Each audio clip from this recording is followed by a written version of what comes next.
This video is sponsored by HeyBoss, the new website builder for business backed by OpenAI.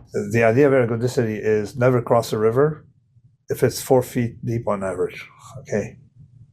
But if you remember last time I was talking about a grandmother, and so the idea of using averages and stuff like that. So to do science, you got to be able to work with averages. So sometimes they misuse it, and the central problem is that you mistake a vertical average for a time average. And let me explain it very simply. And that's an error that psychologists made like big time. If I take 100 gamblers, I send them to the casino, okay, and each for one day, okay, come back, I get the average expected return from a casino, and the law of large numbers works beautifully. You tell them gamble for 8 hours, all right, or whatever you lose your money, and come back, okay, with your P&L, all right. So you can figure out the return you can get from a casino for a certain number of bets. The works beautifully because we built casinos because we know probability.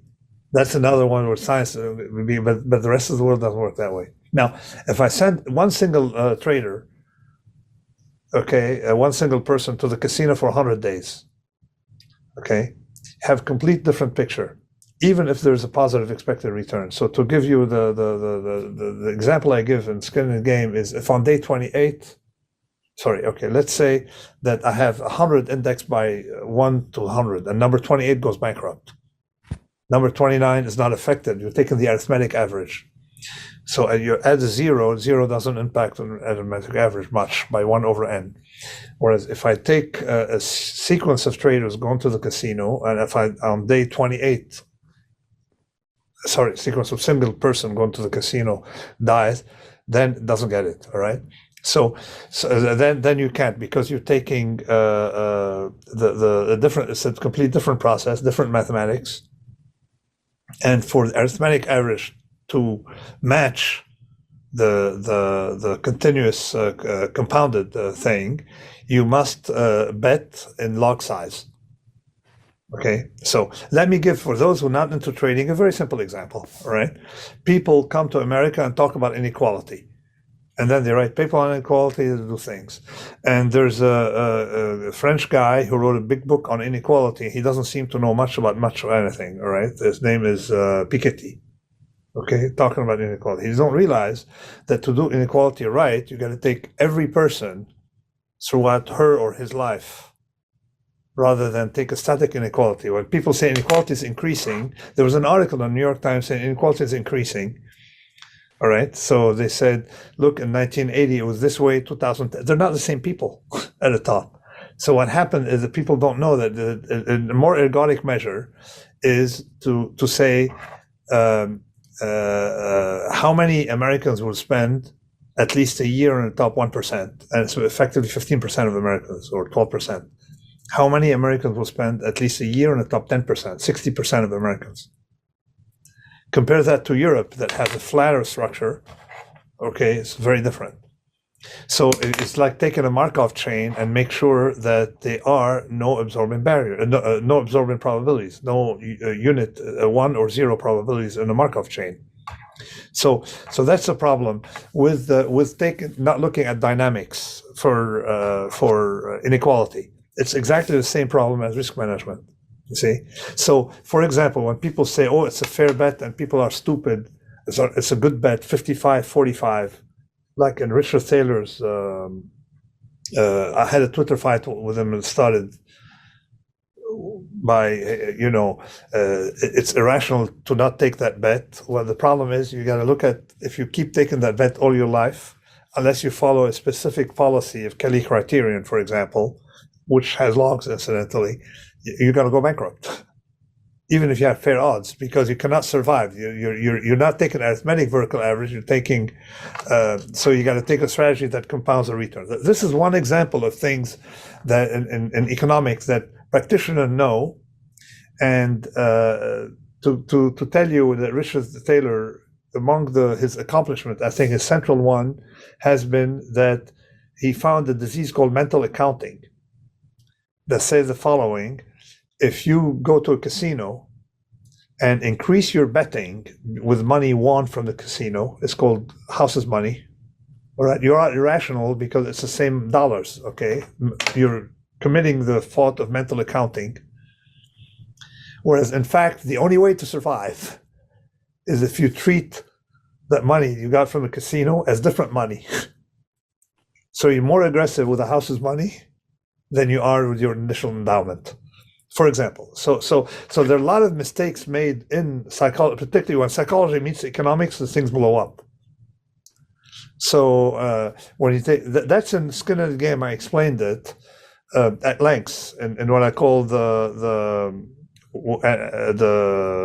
what is it, risk taking, the whatever, something about the.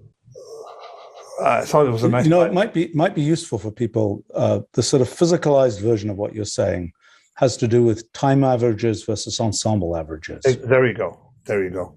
Physicists know that because they have ergodicity theories, and economists don't make the mistake when they deal with stochastic processes because they want to make sure there's no absorption, but they make the mistake in psychology of economics, and a lot of economics feel like inequality. Because what concerns you is at birth, what chance do you have, okay, not taking a snapshot of society when it's dynamic, for example. Right. I mean, actually, I didn't know this thing you said about inequality as a function of time. That's an interesting statement. Now, let's hear from Nassim 3 more strategies aligned with the ergodicity principle. If you have skin in the game, you're going to worry about blow up because it's your money. If you don't have skin in the game, you're CEO of a company or you're a fund manager, and any kind of financial venture, what is your incentive? Is to print good numbers because you don't pay for the downside. So you print good numbers, you collect money on the profits. Annual bonus. So this I call the incentives. generalized Bob Rubin trade, generalized Robert Rubin trade. He made $100 million at Citibank or Citicorp, Citi something. Over 10 years, about 10 years, he collected $100 million in compensation. The bank was insolvent in 2008, near insolvent, if it weren't for the taxpayer. And it was the last minute. All you had to do is, write an apology letter. We didn't see these events. It was a black swan named after a book by a very, very stubborn man. Okay, so something like that. So that's all you have to do is say, "I'm sorry," right? You keep your bonus. Man, I'm in the wrong show business. up to work. So this you can generalize. It's the same thing with supply chain. Mm-hmm. With the supply chain, a lot of firms concentrated everything on one supplier instead of being diversified. What did that lead to? Right? Okay, better bottom line, but what I call pseudo efficiency, because they're short that option, and it so happened that if their supplier is in Wuhan, guess what? You got a problem. All right. Got problems. But that problem doesn't show in the numbers. It shows after it happens. It's the dark side of optimization. Exactly, what I call pseudo optimization. Like if you drive a Ferrari 500 kilometers per hour, you're not going to get there faster than if you ride a bicycle. Because odds are you're never going to get there. And robustness requires some kind of redundancy to have inventory. People think it's silly to have cash in a bank. You're more robust if you have cash in a bank, you see? And actually even anti-fragile because you can capture opportunities that way. So you see the idea of having more. Actually, I wrote in a book, actually. I wrote in this book about if you have excess inventory, people think they're a cost. Okay, if you have excess hummus in your basement, okay, the kind of inventory I have in my basement, being Lebanese, people think it's a cost. It's not a cost to have extra stockpile for companies, because if there's a crisis, there's a squeeze, and the other people don't have what you need, the price of the commodity shoots up massively, and you can sell it. So having inventory is anti-fragile. So could you give people the precautionary principle one-on-one, just to back up? Okay, let me ask you. You're Tim Ferriss flying to go to Mexico. Okay. You go to JFK. Mm-hmm. And they tell you they have uncertainty about the skills of the pilot. But we think he's good, but there's uncertainty. What do? I do not fly. You're not going to get on that plane. I'm not going to get on that plane. Okay, life is too important for me. Mm-hmm. You can take a train, you walk, maybe you ride a bicycle, take a few months, but you're not going to get on that plane, right? Okay, you change your plans and say, okay, there are other plans or other countries too, and other planes. So that's Warren Buffett with his investments. But that's my precautionary principle, the idea that there's an asymmetry. Is that there's an uncertainty about certain things is not good. So the climate, for example, if you have uncertainty about the climate, stop these models. All right, just don't pollute. You got or try to use something else. Try to mitigate. So that's the first part of it, and people get it right away when I give them a story of a plane, or I take water. I say, "This is a glass of water on the table." There's no evidence that it's poisonous. Would you drink it? I mean, the wording no would spook me. There's no evidence that. So, but when you tell them, hey, you should worry about GMOs, they say there's no evidence they're harmful. Yeah, but there's no evidence that they're not harmful. Okay. So the asymmetry, where you put the burden of the asymmetry on, that's the precautionary principle. Finally, let's hear from Navarro Vicant how the ergodicity principle applies to ethics and modern business. The Kelly criterion is a very popularized mathematical formulation of a simple concept. And the simple concept is don't risk everything. Stay out of jail. Don't bet everything on one big gamble. Just be very careful how much you bet each time so you don't lose the whole kitty. Nassim Taleb famously talks about ergodicity, which is a fancy word for the simple concept that what is true for 100 people on average isn't the same as one person averaging that same thing 100 times. The easiest way to see that is by playing Russian roulette. 6 people who play Russian roulette once each, and then each winner gets $1 billion. One person ends up dead, 5 people have $1 billion, versus one person who plays Russian roulette with the same one gun 6 times is never going to end up a billionaire, is going to end up worth 0. And so risk-taking, especially when the averages are calculated across large populations, is not always rational. The Kelly criterion helps you avoid ruin.